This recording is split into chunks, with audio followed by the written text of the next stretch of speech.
Assalamu alaikum. Today I am going to recite Surah Kahf ayah number 10 to 13 with meaning.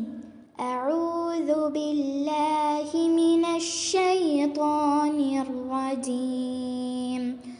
ശപിക്കപ്പെട്ട പിശാചിൽ നിന്ന് ഞാൻ അള്ളാഹുവിനോട് അഭയം തേടുന്നു.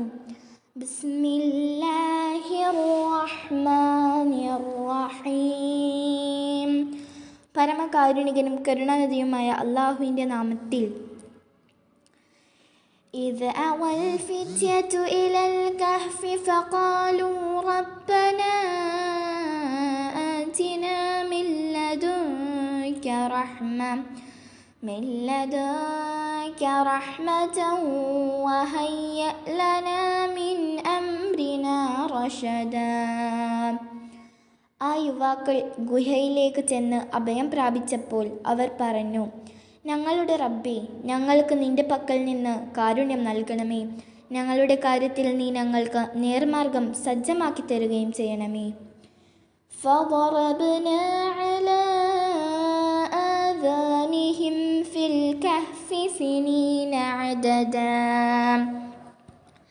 അങ്ങനെ ഗണ്യമായ വർഷങ്ങളോളം ആ ഗുഹയിൽ വെച്ച് നാം അവരുടെ കർണപുടങ്ങളെ അടച്ചു കളഞ്ഞു, അവരെ ഉറക്കി.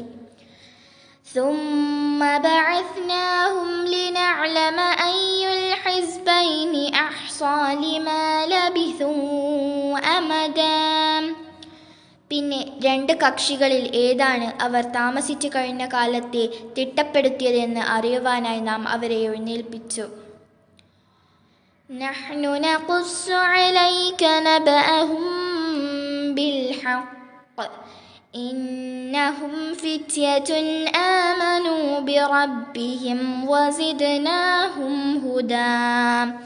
അവരുടെ വർത്തമാനം നാം നിനക്ക് യഥാർത്ഥ രൂപത്തിൽ വിവരിച്ചു തരാം. അവർ കുറച്ച് യുവാക്കളായിരുന്നു. അവർ തങ്ങളുടെ രക്ഷിതാവിൽ വിശ്വസിച്ചു. നാം അവർക്ക് സന്മാർഗബോധം വർദ്ധിപ്പിക്കുകയും ചെയ്തു.